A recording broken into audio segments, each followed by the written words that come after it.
A beautiful woman went up to the bar in a quiet rural pub. She gestured alluringly to the bartender, who approached her immediately. The woman seductively signaled that he should bring his face closer to hers. As he did, she gently caressed his full beard. "Are you the manager?" she asked, softly stroking his face with both hands. "Actually, no," he replied. "Can you get him for me? I need to speak to him," she said, running her hands beyond his beard and into his hair. "I'm afraid I can't," breathed the bartender. "Is there anything I can do?" "Yes. I need for you to give him a message," she continued, running her forefinger across the bartender's lip, slyly popping a couple of her fingers into his mouth, and allowing him to suck them gently.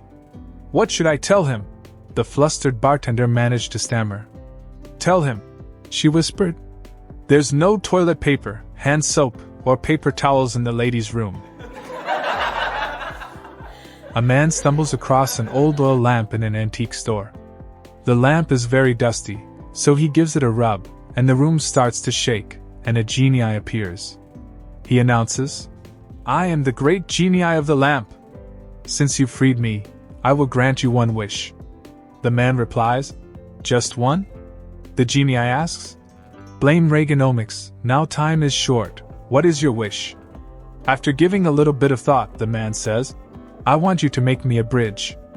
I want it to go from Los Angeles to Honolulu so I don't have to spend so much money to vacation there." The genie looks at him like he's the stupidest man he's ever met, and he's met more than a few, and says, "Buddy, seriously? Are you nuts? You know how much concrete and rebar I'd have to wrangle. That would be a massive project. We'd need environmental impact studies and permits, not to mention all the union labor I'd have to contract out." A little crestfallen, the man says, "Well, can you help me understand women then?" The genie replies, "Did you want 2 or 4 lanes on that bridge?" A politician, an oil baron, and their pilot crash in the middle of the ocean.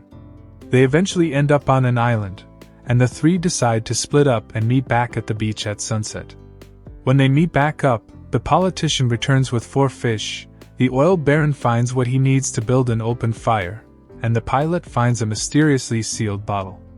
With each man getting 1 fish, the politician was going to grab the last fish when the oil baron slapped his hand. They got into an argument, with the politician believing that since he spent all day catching fish, he deserved his extra. The oil baron disagreed and said that he supplied the material needed to cook the fish, and so it should be his. The conflict escalated, and as they were about to start a fistfight, the pilot sat back and was nervously rubbing his bottle. All of a sudden, the bottle's cork flew off, and a huge green genie appeared in front of them, muscular arms crossed in front of him. "You have freed me, weary traveler!" he booms at the pilot. "I was dropped in the middle of the ocean centuries ago, and now, to thank you, I shall give you 3 wishes, as is custom." The pilot stopped the genie and asked if instead of giving him 3 wishes, he could give each of them 1, to which the genie generously agreed. The pilot has thought about this before, and he was going to say his wish, but out of fury, the politician pointed at the oil baron and spit out, "I wish all greedy people like him would disappear." The genie laughed, and was going to grant the wish until the oil baron said, "Well, I wish all power-hungry people like him disappeared." The genie looked concerned, and so he asked the pilot for his wish. After thinking for a few minutes, the pilot then tells the genie, "I'd like my plane fixed, good as new." All 3 look at the pilot, confused by his modest wish. "You can ask for anything.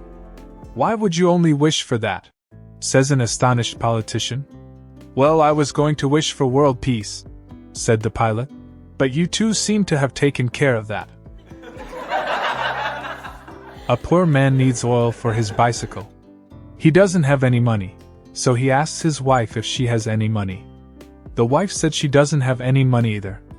But the man had an idea to get quick money. A few days later, he comes home with oil. The wife asks how he got the money to buy oil. "Why, I sold my bike to get the money."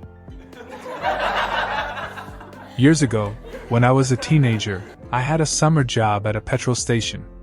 Back in those days, it wasn't self-service, so my job was to put gasoline in cars when a customer arrived. I always remember this one particular day when an old chap pulled in and said he wanted to fill up. Then he got out of the car with a parasol, opened it, and followed me around as I worked, holding it over my head to keep the sun off me. It was a bit awkward, but it was a really hot day, so I thanked him as he paid and drove away. About a week later, he came back for a fill-up. Again, he got out of the car with the parasol and opened it, but this time he just stood there watching me work in the baking heat. I asked, "So you're not going to use that to keep the sun off me this time?" He retorted, "Watch it, young man. Fuel me once, shame on you. Fuel me twice, shade on me." Two strangers get paired up golfing. They're both pretty avid golfers, so they're playing a speedy round. They play through a couple of groups and end up behind a couple of ladies further up the fairway. The one chap decides to walk up and ask if they can play through. About halfway towards them, he stops dead and turns around. His partner says, "Why'd you stop?" "Well, when I got close, I realized one was my wife and one was my mistress." The other fellow decides to go inquire on behalf of the duo. He, too, gets halfway, stops, and turns around. As he comes back to his partner, he says, "Small world." A cop pulls over a blonde for speeding. When he gets up to the window, he asks for her license and registration. "What's a license?" she asks, so the cop explains what a license is. The blonde quickly says, "Oh, I have one of those," and hands it over to the cop. "I also need to register," reminds the cop. "What's a registration?" she asks. So the cop explains what a registration is to her. "I have one of those," she says as she grabs it and hands it over.